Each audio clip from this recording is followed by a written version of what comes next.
Omaram, sorry, because of some technical issues, and we're running a bit late. So we should be starting the talk shortly. So welcome, everyone. My name is Rajeev, and today the topic is going to be a soul journey to understand the soul. So before I start my lecture, my utmost obeisance to Acharya Mahashramanji and respected Shamaniji, Malay Pragyaji, and Niti Pragyaji for giving me the opportunity to present to you before today. Now, to talk about the soul journey, since ages, people have been thinking about the soul. Now, if you think of it, even the Western philosophers, people have been thinking that, who am I? Where have I come from? And even if you look at Srimad Rajchandra, he says, "Main kaun hu? Kahan se aaye hu? Kya karne ka hai? And what's my onward journey from here?" And even if you look at the Western philosophers, many people have been thinking about the concept of soul. That, this is a human body. What is this here? Is there anything within me?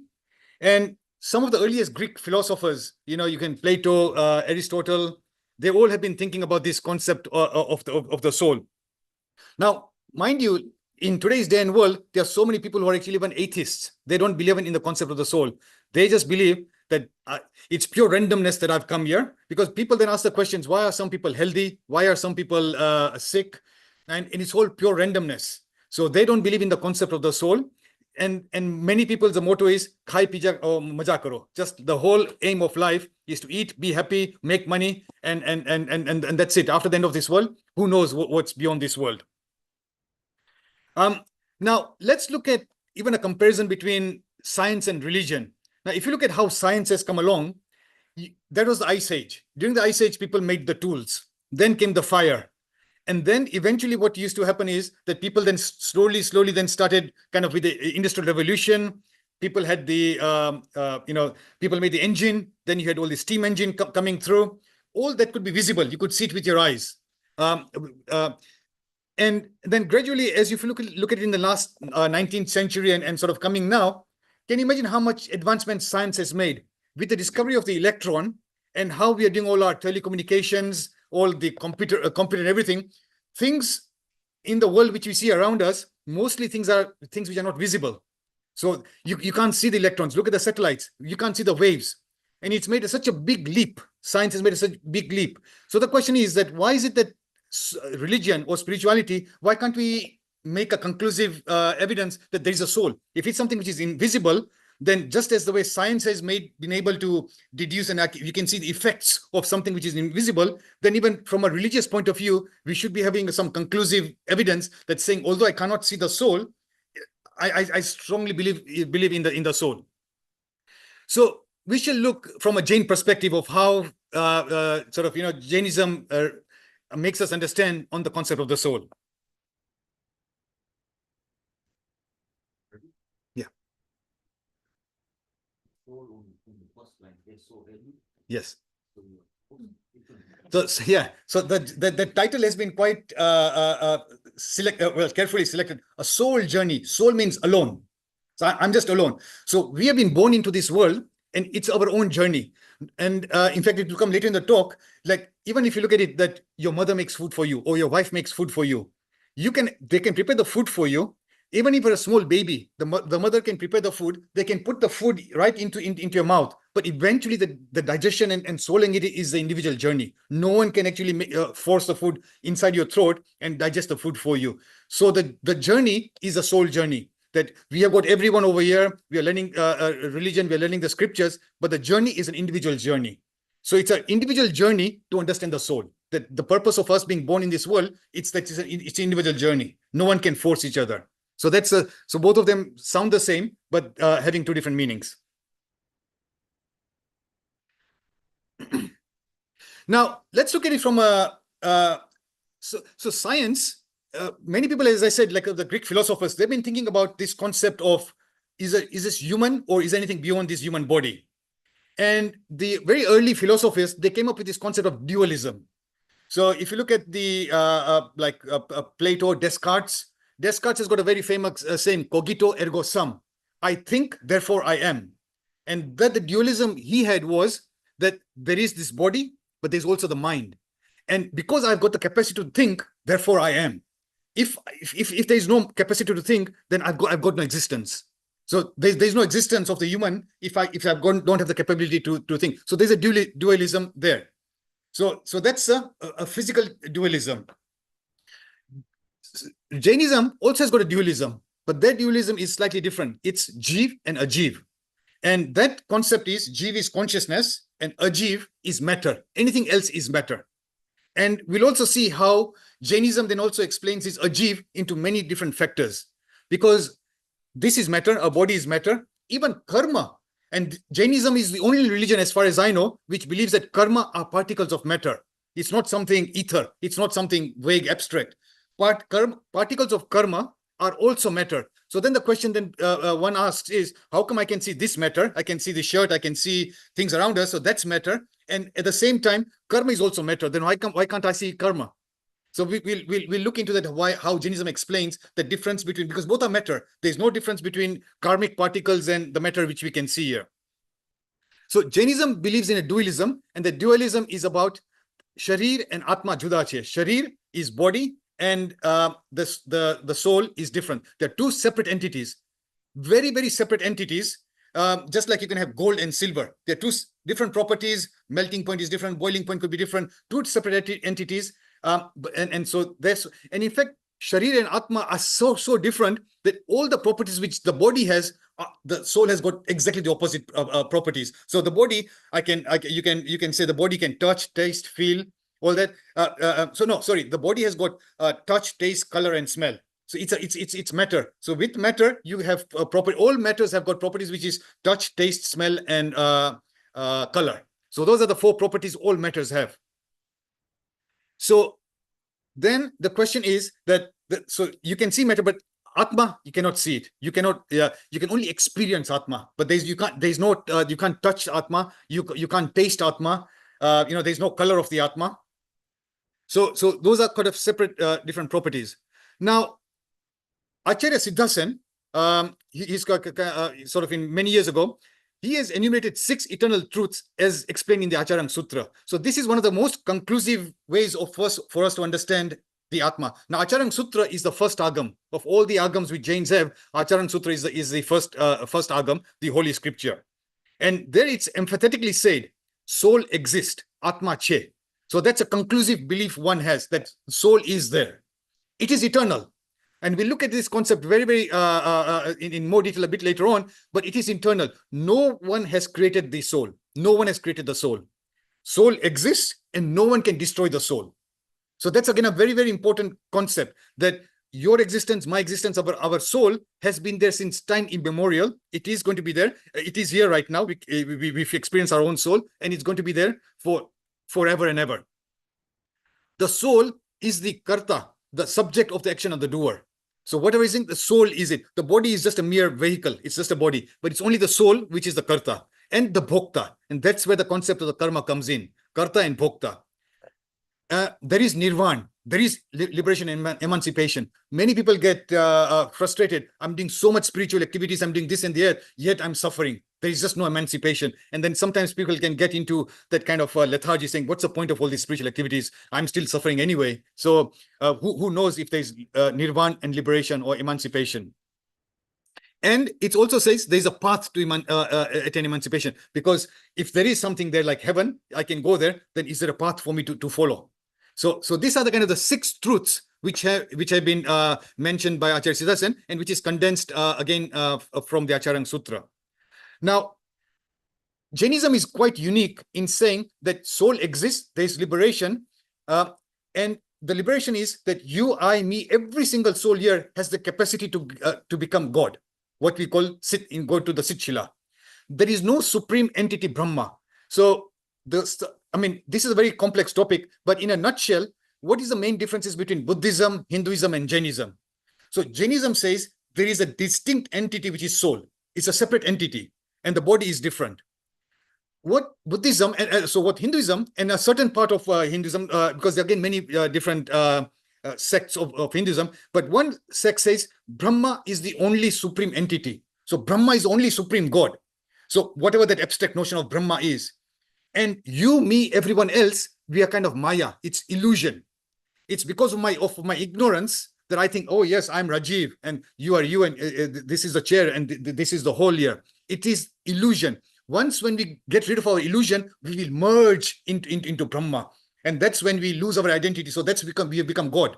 I've lost my, I've got rid of all the impurities within me. I've lost my ego, because right now I feel like, oh yes, I am Rajeev, and that's my ego. But when the ego dissolves, when all the negativities within me dissolve, you then merge into supreme Brahma.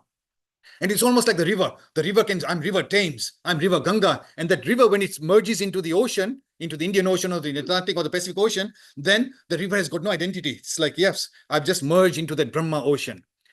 So that's kind of the Hindu concept, that there's only one supreme entity, Brahma. We, all of us, are insignificant. We'll all merge into this one single. Jainism is very different. Your soul is different from my soul, is different from someone else's soul. We are all distinct, separate entities. We are not like going to be merging in. When you go to Sichila, we are not going to merge into Bhagwan Mahavir's soul. We are not going to merge into Adeshwar Bhagwan's soul.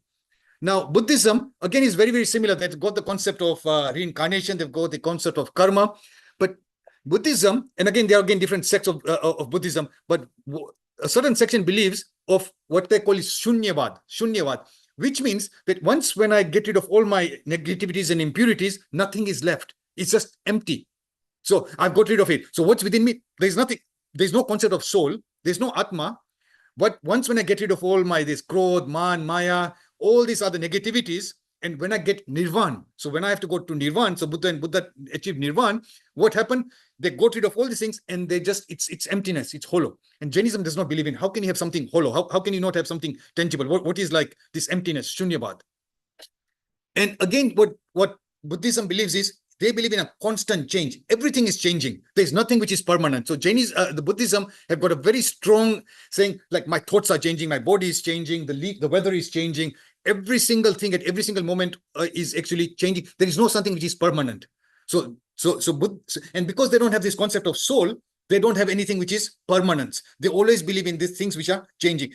And so therefore, if you look at it from a Hindu point of view and a Jainism, so Jainism merges this, because what Hindus believe in is Brahma, which means something which is always constant. It's a supreme thing, nothing, Brahma. And everything else is just illusion. So they don't believe in this change. All this change, everything happening is all Maya, illusion. But when that illusion goes away, they'll merge into this constant supreme Brahma. And Buddhism believes in this constant, and Jainism says it's a question of both. My soul, your soul, everyone's soul is an entity, and it's always going to be there. The soul is always going to be there.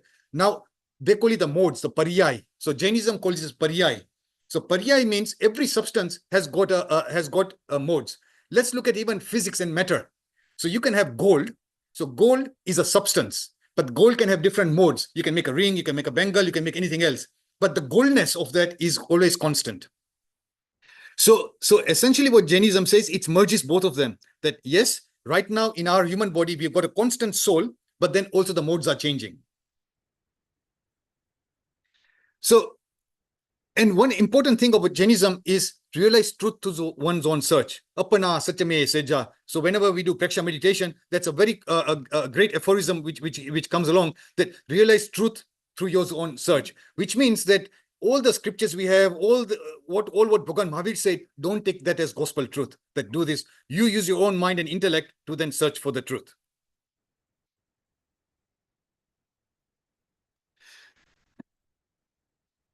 Right. I think we're losing the top part. So this one, yeah? Yeah, okay. Yeah, down here. So now let's look at it. What's the nature of the soul as described in the Acaranga Sutra? So the whole purpose of the soul is that which knows. This is one of the main quality of the soul, janna. So otherwise, and this is very common, because if you have a dead body here and a live body here, it's only that live body which actually feels something. Otherwise, dead body doesn't know anything. So the body does not know. It is that soul. The capacity to know is that of the soul. So knowledge. It is eternal. It is uncreated, and it's an independent substance. So, as you said, it's eternal. No one has created the soul. It has always been there. It is there, and is always going to remain there. And this is again a very kind of main kind of differences between us and the Abrahamic religions, because people then there's some kind of all powerful God. So we do not believe in anything which is created. Like no one has created this universe. It's kind of a natural thing. So there's no creator God. God did not create me, you, the earth, everything. This is nature. So there's no concept of this creation.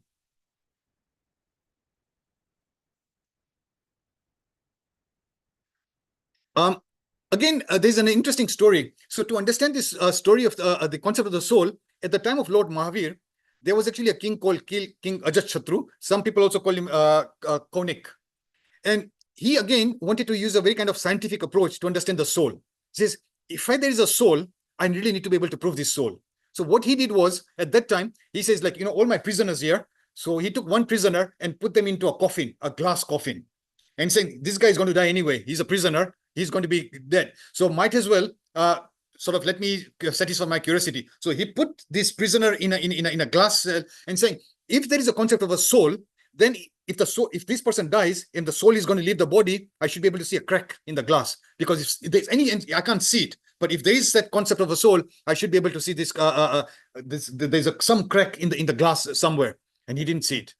Then he said, okay, maybe if there is a concept of the soul, let me weigh this guy's body before he's put in there. And if he's dead, if something has left the body, then it should weigh even one microgram less. So I should then be able to prove that, yes, there was his body, and literally a second after this person died, then I weigh him again, and the body should weigh less, because the soul has left the body. And he said, no, the weight is the same. So again, he could not even understand the scientifically that how can I prove this existence of the soul? Yeah.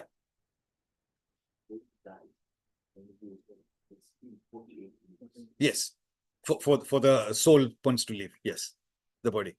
So, yeah. How does Jainism explain the concept of Big Bang theory versus the infinite kind of, like you mentioned, that the universe has been existing forever and ever, and souls have been there forever and ever. Mm-hmm. So how do we actually merge this Big Bang theory by science, which says that happened and that led to the creation of the universe and everything, and that's why we came as an evolution. Right. So, so from my point of view, again, these are very kind of abstract notions, but from my understanding is that when you look at the Big Bang theory, even Jains or even the Hindus believe in this Kali Yuga, that the environment and everything is going to be again degenerating in this, and then again it's going to then rise up. So it's not beyond belief to understand that there is this concept of the end of the world as we speak, that things will become so bad that there'll be lots of these acidic rains and volcanoes and natural calamities, that at one point everything will then sort of go, everything will perish. The nature and everything, and even we will perish. In fact, in our scripture, it says the lifespan might become 20 years of the people as they go along towards the sixth Chatara. Right now, we've got 100 years of the lifespan. It might decrease. The heights will keep on decreasing. Like even if you look at scriptures right now, Adisha Bhagwan's heights used to be very large compared to what we are right now. So that's destruction. And then, as we know, and Jainism also believes in this Kal Chakra. So after the sixth Ara, it will be the first, second, third, fourth Ara. So then the concept of the science, the Big Bang theory, that yes, after that destruction, there'll come a period of time whereby all these kind of Big Bang, the sun and the stars will start appearing, the gases will appearing, fusion and fission will creating, all these protons will be, and then as the science says, the simplest life came from these one cell beings, and then it evolved to 2 cells, 3 cells, 4 cells. So Jainism also then kind of believes that what Jain says that if I'm a human, there might be a particular is Dravya, Kshetra, Kal, and Bhav. So at a certain Kshetra and a certain time of time, so in that period, the atmosphere is not conducive for humans to be born. So humans might not be born, only first sense beings can be born. But then as the evolution process, which Big Bang theory says, as time goes on and things become better, then now everything is conducive enough for a human to be born here, and then the human civilization will start again. So although the time periods and everything might differ, because Jains, but the concept, I can't see there's any difference. The concept does sort of marry together. Although we don't believe in the Darwin evolution, that I was a monkey and then monkey evolved into that. Jains will believe they are two separate. Monkey is a monkey and a human is a human. So there could be differences, but obviously science believes that we all evolved from the monkeys. Soul is imperceptible. It's yeah. which knows. So if you say that the soul knows that we are there, we exist and all that, is that not our mind actually? The brains and the thinking power, or Right. what So, does the soul? I mean, what do you so Jains believe that we have got a body, we've got a soul, and we also got a mind.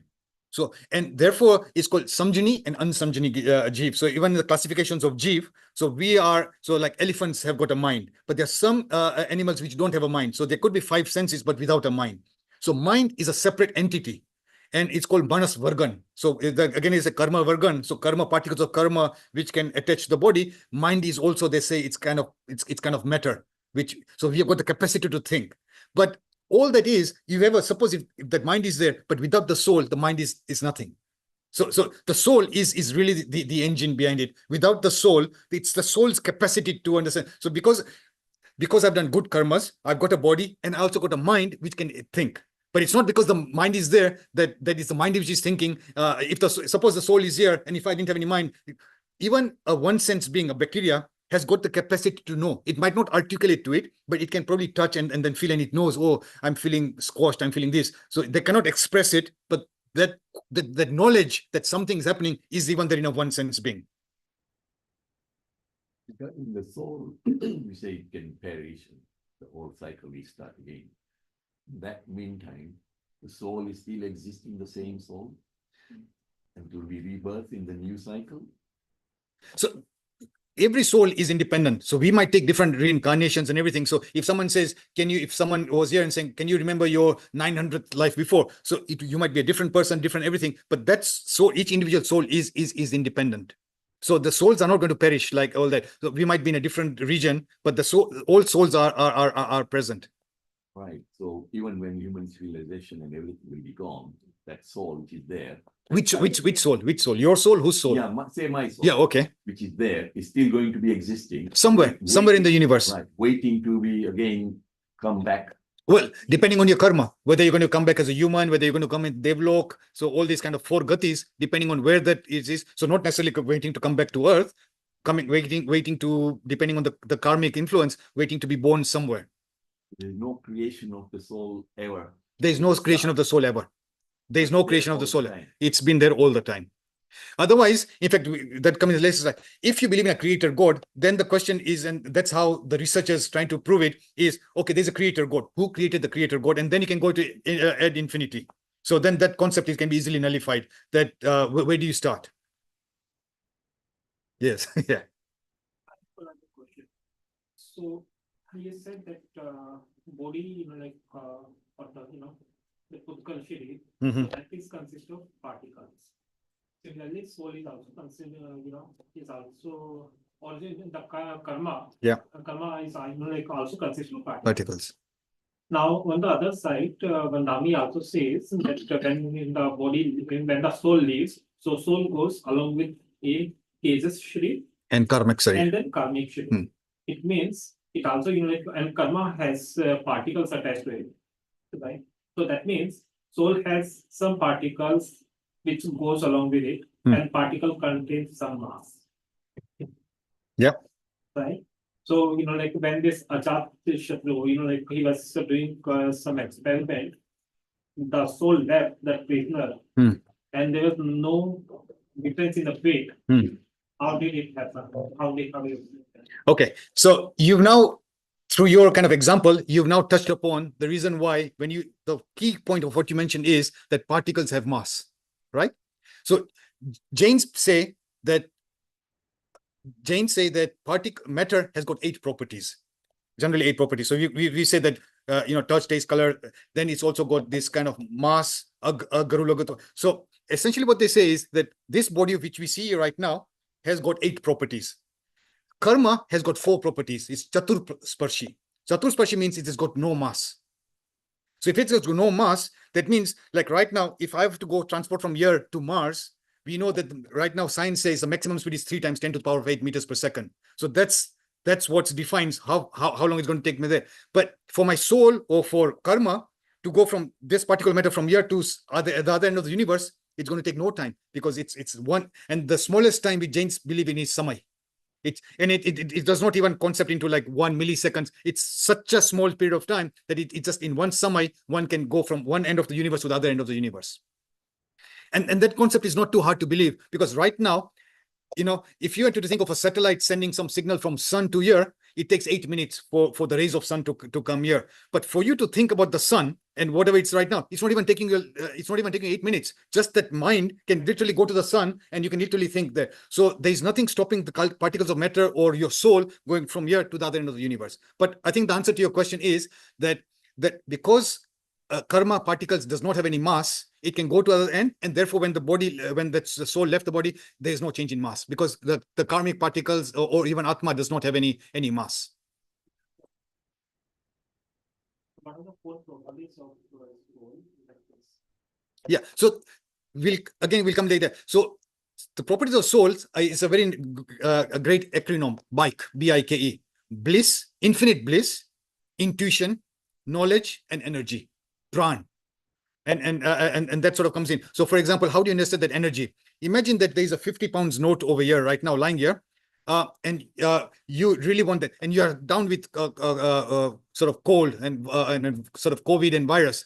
You just do not have the energy to even get up and pick up that 50 pounds note. That pran, the energy within here is, so that's kind of the energy. So it's a soul's energy, the pran. So those are the main. Otherwise, soul has got infinite qualities. So these are just kind of the main ones here, but otherwise soul has got, and in fact, the Upanishads, if you look at the Upanishads, there's a concept they call neti. They're saying, what is the soul?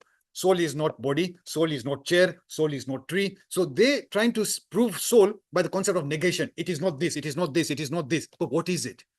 So essentially, so it's such a, it's like through negation, but it's got infinite qualities. So if I just look at the, again, this, yeah, and then in the Tattvata Sutra, he says, what is the soul? And then they say, Upayoga Lakshana Jeev. Upayog. Now, Upayog is a very good, so it says Upayoga Lakshana Jeev. So Jeev's Lakshan, which means the characteristic of the soul, is Upayog. So what does Upayog mean? There could be different definitions, but from what I understand is its conscious activity and its utility. The question is, the utility of the soul is to know. The utility of the soul. Now let's look at what is this concept of utility. If I've got a 5 pounds note over here, this piece of note, that 5 pounds of note, that in itself, can that do anything? What is it? It's nothing. It's only the utility of that 5 pounds note. I can go and buy an ice cream. I can buy something. It's a utility of that 5 pounds note. But that piece of paper in itself is just a piece of paper. It's got nothing. It's got no other. But it's someone's printed on it. They put the stamp and saying this is now what a 5 pounds note, and therefore it's got the utility. So the utility of the soul is to know, is to feel, to. So it's a utility of the soul, the upayog. So the three main, although they're infinite qualities, the three main qualities of the soul are consciousness, bliss, energy, and also knowledge. Now the brilliant thing about the soul is it is known by self-experience. Soul itself knows itself. Like right now, if I want to know something, I'll have to go to Google, I'll have to get a book or something. So that's for our knowledge. But soul in itself should know itself. That's the concept, that it knows itself. So it knows itself and it knows others. So it's called self-awareness, self-venture. Consciousness is comparable to the sun. It illuminates itself as well as the objective world. So it's like the description of the soul is like the sun, that it's illuminating itself in the sun. It's giving prakash, light to everyone, to itself and to others. Soul is equally present in all parts of the body. So some people say, is the soul present here? Is it here? Is it in my mind? And Jain said that soul is present in all parts of the body.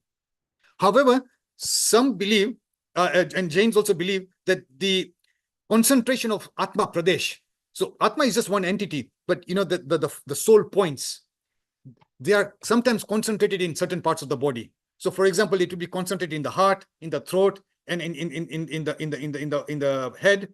And the way you can understand that is, if you had a bullet wound, someone took a gunshot and hit you. If they hit you on the arm, you'll still survive. Or if you hit you in the leg, you'll still survive. But if your bullet wound hits you over in the throat, in your head, or in your heart, it's that instant death. So that means that the soul consciousness are more condensed or more prevalent in certain parts of the body, but the soul is everywhere. So that's one thing. Other things is like to understand is that people talk about chakras. In science, they call it chakras. Now, if you look at, and it's quite well done that in Praksha meditation, when they talk about chakras, they associated them to endocrine glands of the body. That again tries to show that when you focus in certain chakras, what religion calls is almost like endocrine glands in the physical body, and you can understand that those are again sort of intense. The soul has got much more intense concentration over there. So by focusing or concentrating on that, you can actually get better sort of power through those.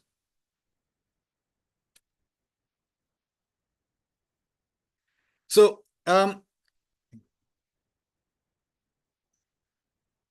basically, there are two categories of soul: sansari souls and mukta, so liberated souls. So we are all sansari souls. We are going through this cycle of transmigration, and then there's a liberated souls, which is the Siddhashila. Again, the sansari souls are of 4 types. You take birth in all these 4 gatis. So animal, celestial, human, and hellish beings. And also, what kind of bodies can one get? So they say that souls can get 5 kinds of bodies. The first called is the Odarik Sharir, which is this body which you and I have. So this is called Odarik Sharir.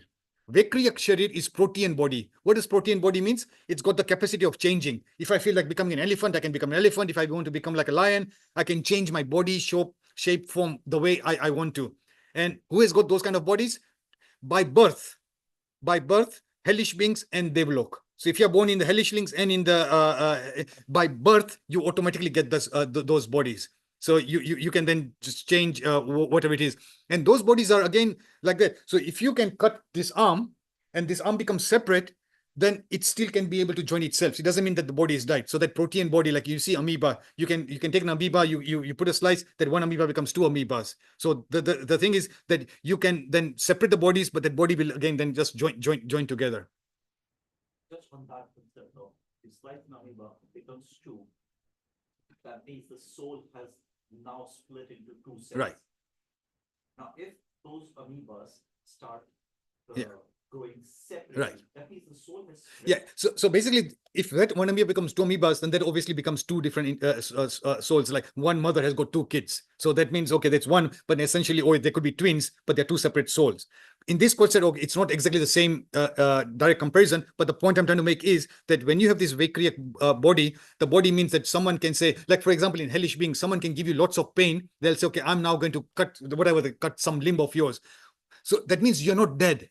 Because your lifespan is of so long in the hellish region that if someone even severs your body, it somehow will be able to then join. Like in our life, after a certain period of time, someone severs your body, you're going to die. The blood's going to ooze out and you're going to die. So that's what I'm trying to say. The concept over there, that it's not like one body has become 2 separate bodies. The arm has become a separate part, a separate soul. It's just that you can do all these things and yet it will just join that. That's the property of that body. Aharak Sharir is another separate kind of body which people believe that it's only evolved souls have got it and only in the human birth. So that means great acharyas or someone. So it's a separate kind of body. And where do you use that kind of body? It's called astral travel. So Acharya Kundkund is believed to have this body that you are such an evolved soul, you've got some doubts in your mind, and then you say, let me go to Simandar Swami, who we believe is a Tirthankar in a different part of the universe. Let me go there and then clarify certain things. So something must be coming out of your body, going all the way there, and then sort of coming back to your body after its curiosity has been satisfied. So again, it's that Tejas Sharir, as you said, and Karmic Sharir is that Tejas is that kind of digestion power, the electromagnetic energy, and karmic particles. And as you rightly said, Tejas and Karmic Sharirs attaches to the soul, to all souls throughout all the life forms until we get to Sichila, when all these bodies go away and we are left with no bodies. Classifications of the soul can also be done in different ways. A Thras is mobile. So those who can voluntarily move from place to place. So we are all mobile beings. Look at plants and trees. They can't move. So those are sthavar, immobile beings. So that's again the classifications of the souls. And then again, in the immobile beings, you can call single set, earth bodies, water body, fire, air, and that's in Jainism we call Shad Jivan Kaya. So 6 different categories of the soul. So let me just go, I think, because of the interest of time. So I think we've looked at this. So this is just trying to give you an example of how different mobile beings can be born. Now, Acharya, Jai Acharya in the 19th century. So if you went into Siri or one of these Google applications saying, can you please describe me the description of the soul? It will give you certain things. Can you imagine that if I asked any of you, can you describe the nature of the soul, you might come up with 1 word, 2 words, 3 words, 4 words, 5 words. Look at Acharya Jai Acharya. He's mentioned all these different kinds of properties for the soul. Divide of old age, ajar. So that comes in our prayers. Jeeva Aya Ramaram. So it's divide of old age. So soul does not have any old age. There's no age of the soul. It's beginningless. It's anadi. It's infinite. And you can go through all these different qualities just of the soul. So it has got infinite properties, but just look at it that some of them here are, and it's also quite nice to see that, I mean, many of you do know Hindi, but for the youngsters, it's like, look at the kind of even the words, like steady, achal. And what is chal? So like up in Gujarati or in Hindi, you say chanchal, mind is chanchal. So chanchal means wavering. And then if you use the word in front, as we know that only becomes the opposite. So hinsa is violence, ahimsa becomes non-violence. So you can see one of these words, just by using the letter A in front, becomes the opposite. So steady means achal. So these are all kind of the various properties of the soul.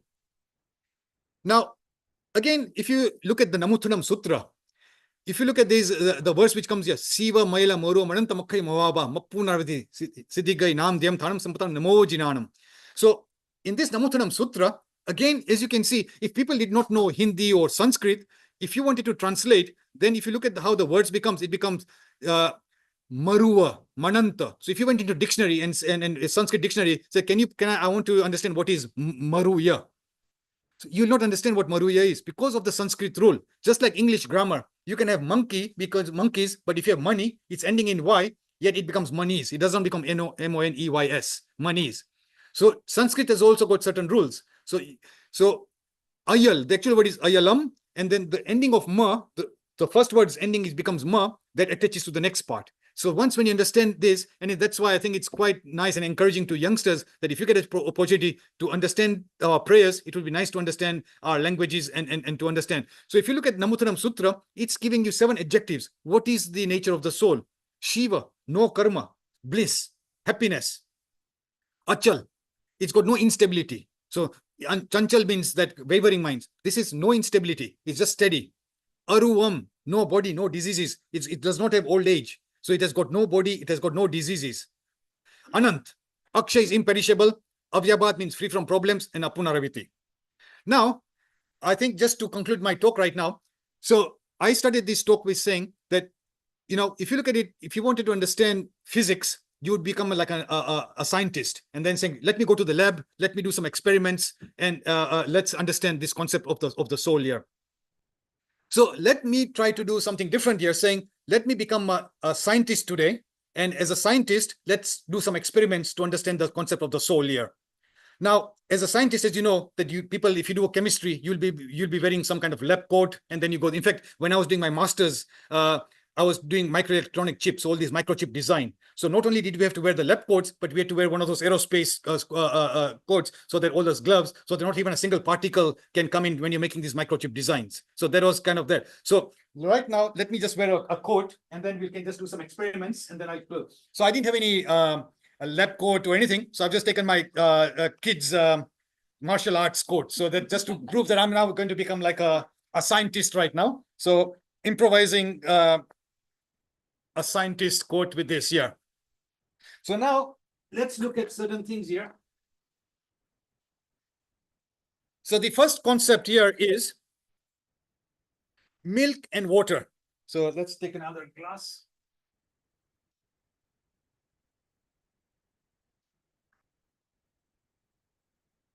Now I didn't bring milk here, but let's assuming 2 glasses here, and one has got milk, one has got water, and one has got milk. Now, what's going to happen if I'm going to mix both of them together? It will merge. And it will merge in such a way that you'll not be able to distinguish one from the other. So you'll not be able to say, the bottom part here is milk, and then this has become water here, or other way around. So you'll not be able to make out the difference between both of them. And yet they've got different properties. Milk has got calcium, and it's got all these other extra properties milk has. Water has got some other properties, minerals and everything else. 2 separate properties, but when you mix them together, what's going to happen? They're going to become, and you can't separate them out at all. They've become so interspersed that the identity has almost become like one. And therefore the scriptures then say that this is exactly the same condition as our body and our soul.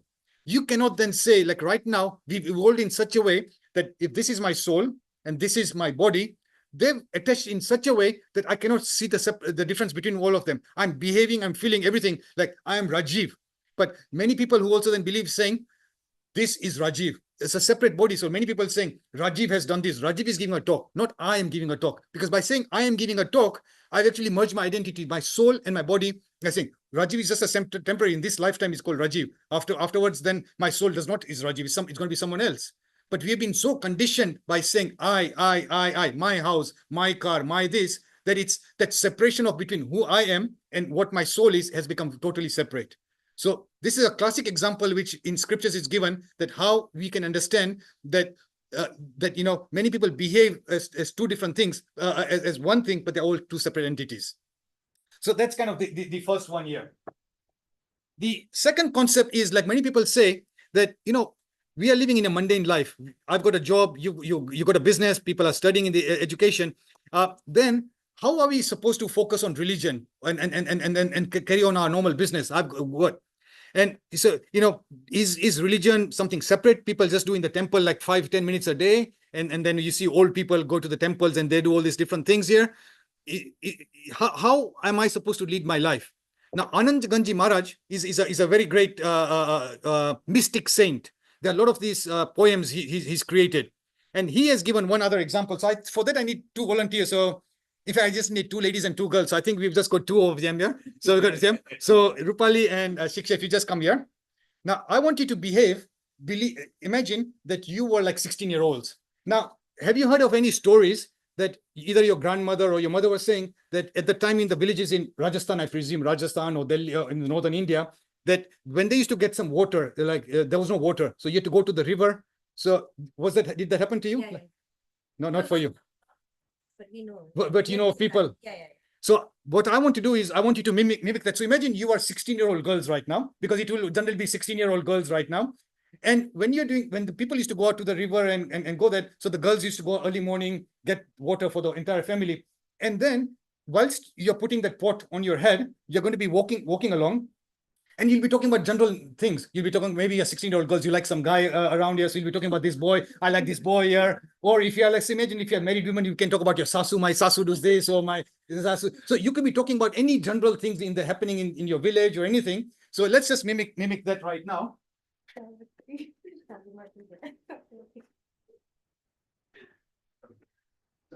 So I think I forgot to bring 2 bowls, but we'll just imagine that.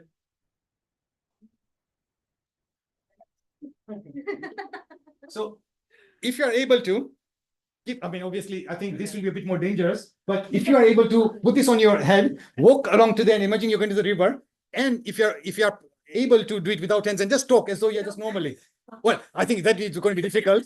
It will be difficult for you because I forgot another word. So if you just walk along and just now talk anything normal, like just, and if you're able to balance it without falling, and just talk and just walk along till the end and come back. And just talk about normal stuff. कुछ बात कर सकते हो like village का or कुछ भी.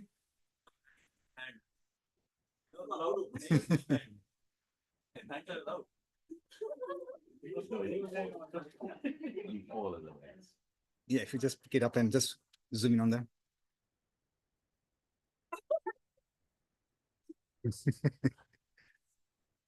Okay, Shiksha, now can you do it without hands and walk? Yeah. It will fall. It's not falling. Wow. Excellent. All right, thank you. Now, the moral of the lesson there, what was the point of this exercise? Anand Ganji Maharaj said, thank you very much, that whilst they, and you'll be walking long distances to the river and bringing the pot of water back, these girls will, and triple pots also, yeah, as I said, triple pots. And they'll be talking about everything else about, like, they like this guy or about the village or the studies or anything. What's happening is while they're talking, and there'll be some stones coming along the way, the path might be uneven. Even if the path is uneven, the pot is not falling down. The pot is being balanced here. So he says the whole point of life is you do whatever you want to do in your life, but your consciousness, your awareness is towards this. Subconsciously, you know that this pot here, and you're balancing it very well. He says this is how the life should be led. that no matter what you do, you could be studying as a student, you could be working, you could be a business, whatever you're trying to do, but the focus, the awareness should be towards the soul. So subconsciously, you know, and that automatically, you know, if you have got awareness towards your soul, well, you know, if you look at Srimad Rajchandra, he was doing some business and he's saying that, you know, I can't, and they did some contract. There was some kind of business and they did a contract. And in that contract, someone else was going to be losing a lot of money. He says, you know, I can drink milk, but I cannot drink someone else's blood. Because that person then would mean that he was in so much debt, he might he'll kill himself or do something else. But he says, you know what, for me, I'll just trade this contract here. So you then start having that awareness saying, okay, look, it is a thing. Let me not cheat him. Let me not do this. Let me not do that. So if your awareness is towards your soul, you have got this morality. You've got all this humanness, what they call this human spirit comes in. So a lot of people say it's a human spirit, but after all, it's to do with the awareness of the soul. So that's kind of one experiment Anand Maharaj then described. The other example is, which they say, is the soul is like a sword in a sheath. So I obviously I didn't have a sword, so I brought a knife, and imagine that's it's covered in this sheath here. Now what they're saying is that the sheath in itself has got no power. If I do anything, it's not going to cut me here. So this is kind of the kind of the body. The soul is this. The utility, upayog. The upayog is actually here. So you might be covered in this sheath or the covering here, but the actual utility is this. So if I wanted to actually cut some vegetables, or if your doctor is doing some surgery, it is this. If you remove it, so what the essence was saying that the soul is like this. So there are two. You cannot see it here, but the main utility of this is in this. So there are two separate entities, but the utilities is the body is helping us here. So the body could be helping that no one gets hurt here, but the actual utility is of this. So this is the soul and this is the body. So two separate entities, but the utility is main of this. So once when I lose this body, so that's why they say the human birth is very rare, because right now we got the soul inside this body here. So make the most of it. Once when the soul goes away, this body has got no utility. This body is nothing when it lies by itself. It is because it's right now we've got this body with this soul here, make the most of this human birth. The other kind of yeah. Every kind of being. Yes. Not just human beings, animals as well. Right? Yes. They have got the soul as well. Yes. Same concept applies to anything. Body is holding the soul. Yes. Right. When you say human, so how does it matter? The human birth is the one which has got the capacity to think and to evolve. Otherwise, if you were just born as a one sense bill, like if you look at the so if you went to Africa in jungle safari, what do the animals do? Khai pi and that's it. Every day I'm hungry. The lion will start going to hunt the deer. You eat, satisfy your hunger, and that's basically next day you procreate, and that's basically make more lions. What is the purpose of life? Essentially, just you do not have the capacity to even think that there's something beyond this. They do think. They do think. They do think. Only for, not just for themselves. Yes. The lions, cubs, Yes. the mothers, they live in a herd. Yes. Whatever that's called. Yeah. But they live together. They bring things Yes. together. They protect. They procreate. But then they are all thinking. Yes. That's why they're doing all these things. Otherwise, they would be like just individuals. But that's also the same in the humans right now. So many people are thinking. So even if someone who believes he's an atheist, he's also thinking. But the thinking towards the Atma and the soul is something which is again then very rare. Thinking that beyond this. So that's why it's called the mithyatva. And so sometimes people can have wrong belief or you can have the right belief. So that capacity of that Shramanaji which mentions time and again is that to have this right understanding to lead our life well, so that we can get more opportunity to get rid of our karmas is very important. And I think that's also very important because if you think of it, when I was young, the concept was religion is someone old people do. When you are 60, 70, tab dharam karege. Like that's a time. Right now, it's just time to enjoy, study, do your work and everything. But now it's kind of amazing that in fact, I'm finding a big transformation right now. When I was young, I grew up in Kenya.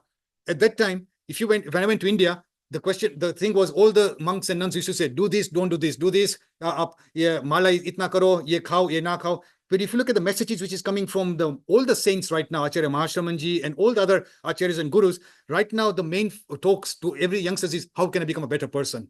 So the whole concept is becoming, no matter what you do, but you did 2 malas or 5 malas, that's good, not to belittle that, but at the same time, how to become a better person. So that is essentially the right way of using our mind and intellect. And I think the community application. So three things here. In fact, four things are developed. One is Shivati, then Shru, which is healing power. Third is Shraddha, and there is one more, like she is Yes. Yes. So four things are very, very, like rare. So people can get animals' life, which is okay, but they will not be able to get like better gati from that. Because of this Manushya gati, we have this is developed, right? And we can become a better person.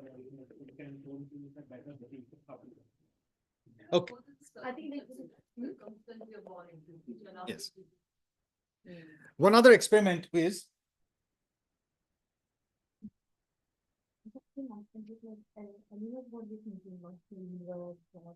Big Bang Theory or something like that, isn't it? Is it? I mean, when there's fire in the forest, right? They migrate, right? No, that is They- survival. They Survival. survival can be, but they can think. It's fixed And and the whole free. environment, Safety, think about it. protection, recreation, and all these things. But They don't think of beyond the the unthinkable. universe. They Yeah, don't think beyond the universe. Yeah. That's only what unthinkable. humans Yeah. are thinking, Yeah. right? Yeah. And that could be Mithyattva as well. That's the thing, right? Humans are evolved thinkers. Yeah. Animals do think, even amoeba thinks, Yeah. but they think in instinct. It's more like survival. It's survival. Animals are much more evolved than amoeba and single cell because that's the one cell, two cell, that's the evolution layer. The humans are like the top of the tree, Yeah. top of the Correct. wave. They So will that think we are of evolved thinkers. So we can think of so much. Reaching good the things moon. and bad things. Going to Mars. I mean, the animals don't have that capacity. Or they are more practical. Why do we go there? okay. So just a few minutes now. Other concept of soul. When they say soul, how does a soul go to Sit-Shila? We all believe right now there's gravity on Earth. Maybe if you go to the moon, the gravity is a bit less. So, how is it that the soul, when it leaves the body, what happens to the soul? How is the soul? Is there any force? What happens? And the example which is given in the scriptures is, if you take a bowl, so this is the soul. So right now, if you put it inside the water right now, it is submerged. So it is right now. But if the moment I remove my hand, it's just coming up automatically. The natural propensity of this bowl is just to come up. Something is holding it down. This something which is holding it down is my karmas. All these things, karmas are all holding me down right now. The moment when the entire karmas, everything is going to get rid of my soul, and if I remove it, it's automatically just popping up. So there is no God up there in heaven saying, Abhi, like judgment day right now, you get rid of this, I'll now take you to heaven, now you can go to heaven. It's a natural propensity of this soul to just rise up and then go to the Sit-Shila. So all souls have got this capacity. The natural tendency of our soul is, if I got rid of all these karmas, every single souls is then straight to go to Sit-Shila. And this is kind of the examples they give, that it's only, so if you had a stone like matter, the matter will just stay here. Even if I put a stone right, if I remove my hand, stone will remain here. So in Sit-Shila, there'll be no matter. There's no matter at all. There's no like any particles of matter in Sit-Shila. So matter is stone, so that just remains here. But this is the soul, the Chaityanas, and then when you remove it, it goes up. So that was kind of another example which they gave. And kind of amazing to see that what's a beauty is soul cannot be seen. So if you look at the scriptures, the way they tend to explain the soul is through examples and anecdotes, through the sun, the moons. If you look at Bhakta Stotra, so this is only through all these kind of examples one can understand the soul. If you look at the magnet and iron filings, all these karma, particles of karma, depending on my karta and bhokta of those, that's how it's attracting all these things. Otherwise, the particles of karma can be lying here, it's not doing anything. Why do some people get diseases and some don't? So if there's a particle of disease which is causing cancer here, why is it one person is not getting another person it? It's based on that person's karta and bhokta. What that person has done is that's what's attracting to you and not to the other person. So that's one example. Yeah. Irony that you want to get rid of all the karmas, but you're still born and you still have to do some karmas, which were, for example, at least we know we are vegan and all that.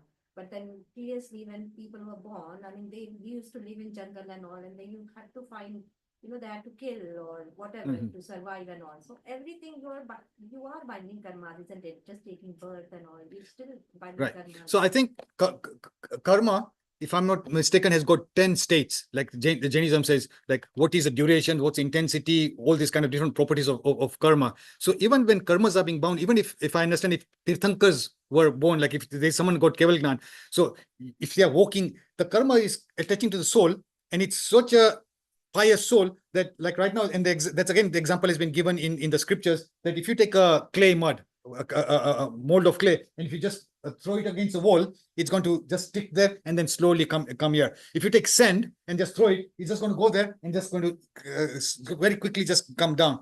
So it really depends. You might be doing an action which outwardly someone can say it's a very bad thing. So you can say, I'm going to the war and I'm now going to be fighting because I've been inducted to the fight. But it depends. Like some people, even in Jains, people are saying there have been some other very great saint people who have gone to the wars and they had some ethics. Like, I'm not going to raise something unless someone attacks to me. So his mind thinking is that I'm in this battlefield right now, but I'm not going enjoying. Yes, I've killed him. I've killed him. I've killed him.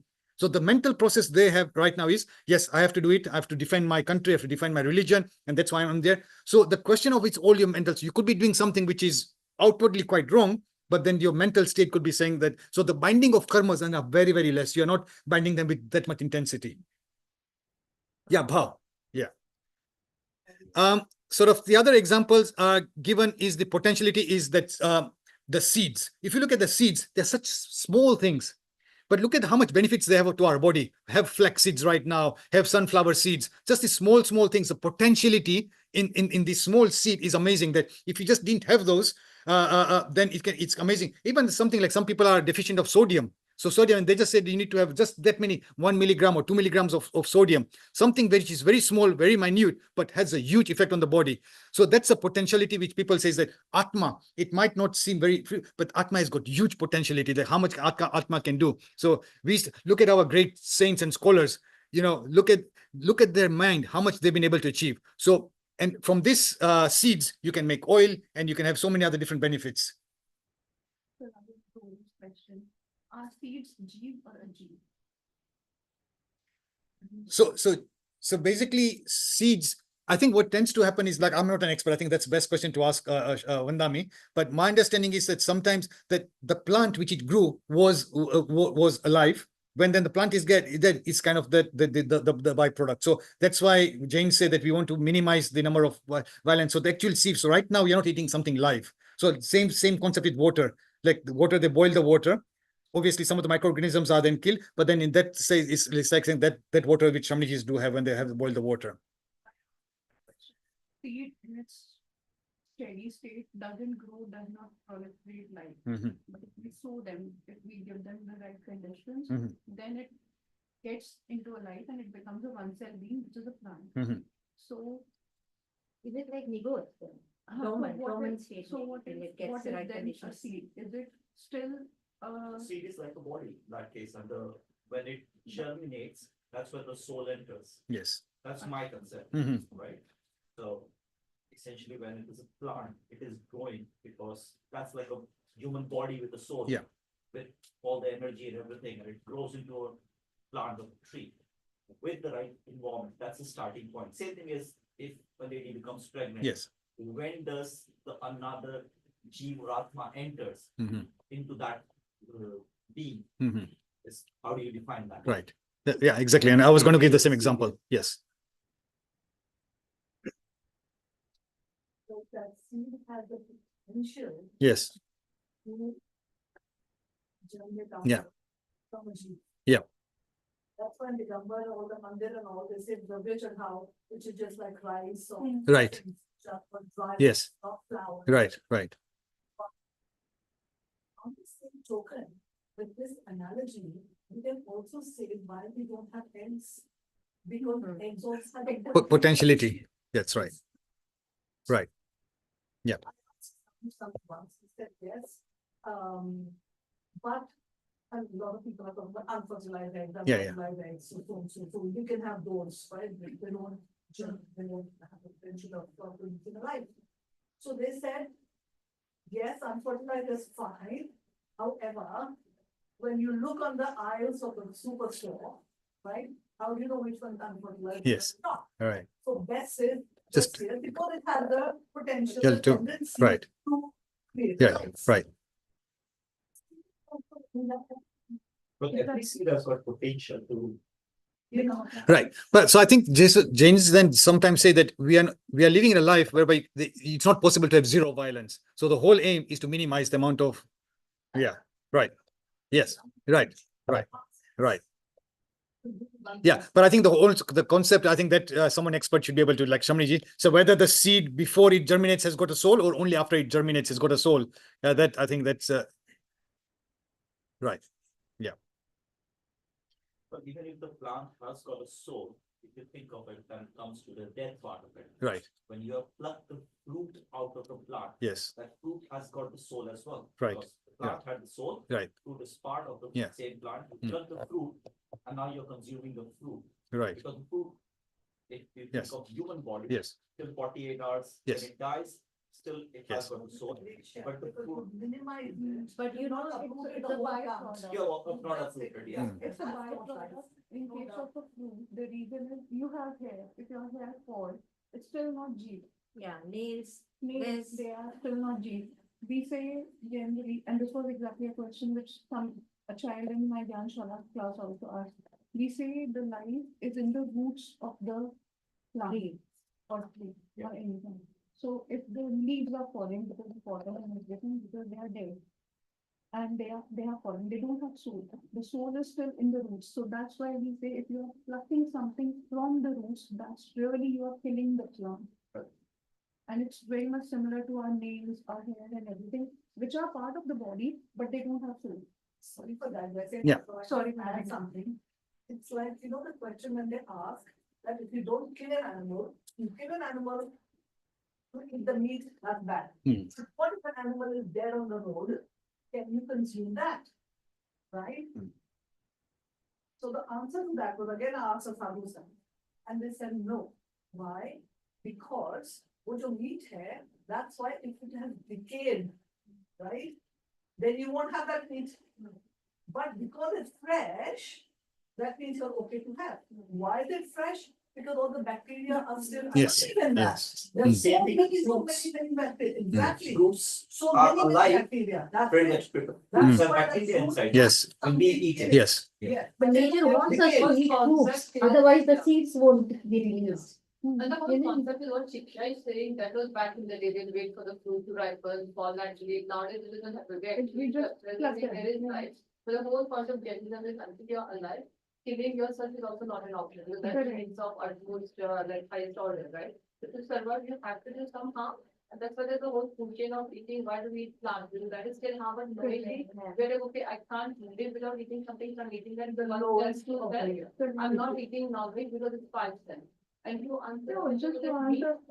Buddhists have this concept, right? What is given in your plate you eat. So a lot of that sadhus and all that will still eat meat. Because what is given for you eat. Yeah. But for like, I think I understood it more through Sadhguru. Like Jeev Ajeev. So once I remember him there hearing his talk, and he said about meat and all that. The thing is, you're not just eating that meat as in flesh, you're eating that lot of thoughts, but then all that what is a lot of things going in that, killing that animal like what inside so much going through. So you're inviting all of that. So that aggression all that also you're inviting. So there's like difference. You have to survive. So until you actually go to more including safe because everybody's buying karma. And like you're saying something was so karma that you're aware. So Srimad Rajchandra, an example like you text by cutting cauliflower is one asked to do that, and he just to see lies in every single set of a cauliflower. And then when you're eating, so like when you listen to this thing, so now even for myself, when I'm cutting cauliflower broccoli, I'm like, okay, I'm eating this, but I'm at least aware that I'm doing something wrong. So even that consciousness, the whole of Jainism is about wow.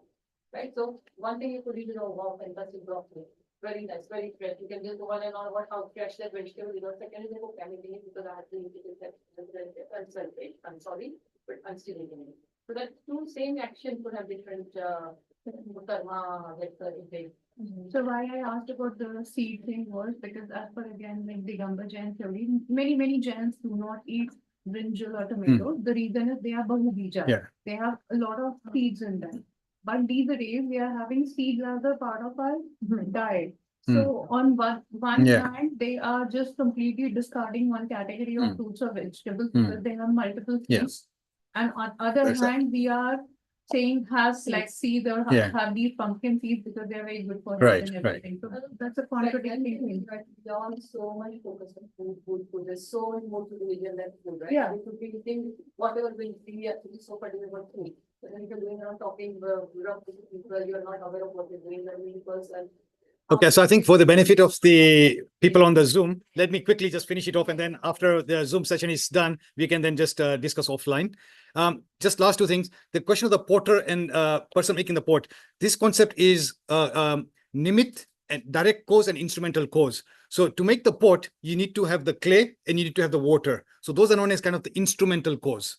And without the pot, and the potter is the one who makes the pot. So he's a direct cause. So both of them are there. So the whole concept of, again, the karma, it comes into which is the instrumental cause, nimit bana, or what is a direct cause. So that's again important to realize that in a way, both are indispensable. If the potter is here, but I don't have a clay and I don't have water, then I can't make the pot. In the same way that I have the clay and I've got the water, but without the direct cause, you cannot make it. So there's all this interplay between the direct and indirect cause. Again, the whole concept of karma can be described through the concept of this boat with a hole inside it. And again, asrav, samvar, bandh, all those concepts can be described through this. You first plug the hole, then you get rid of the water, and then that's how you do this. So that's basically that. One of the concept of, like, again, just to summarize my talk here. So essentially our life right now is all, and not our life, all life forms, krodh, man, maya, lobh, anger, pride, deceit, greed, then rag and dvesh. So these are the 6 main things which is literally causing us to be in this sansar. And then and then mithyatva, delusion. And delusion is also very, very important. I mean, a very quick example, I've given this example quite a few times. When I first came into this country, I used to think, oh, winter has come in, it's nice to have orange juice because then that gives you vitamin C. So I used to drink so much orange juice, any forms of oranges, just eat oranges just to get your immunity up, thinking that's good for my health. And then only years later, when my wife, being a dentist, saying that because of all these oranges I've eaten, I've eroded the enamel at the back of my teeth because of the acid, because you're not washing or gargling your thing. By having acid, all the enamel at the back of the teeth has been eroded. So that's done harm to my body. So can you imagine that I was consciously doing certain things which I thought was good for my health, for my own self, and yet it turns out that not being in moderation for whatever reason, I actually caused harm to myself. So this mithyatva is very, very amazing, that you might think you're doing the right thing, but it could be sort of having a wrong concept. And then because of all this, on this side of the thing, all these things, then we are born, birth, death, hell, all these different suffering, and then this sansar goes on. Rupali might know this temple, the temple. It's a very nice temple near Rupali's hometown, Kumbhojgiri. So again, a temple built in the shape of a ship, because that's like how it is. We are on the sansar. Sansar is like cycle of ocean of birth and death. And therefore we need a ship or like, religion and everything to make us cross this thing. So we've got this Jain religion to cross us this ocean of birth and death and go to Sikchila. So it's a wonderful tirth in Maharashtra. So I think that's basically, yeah. Yeah, let's breathe. That's the end of the soul. Thank you very much. Om Aram.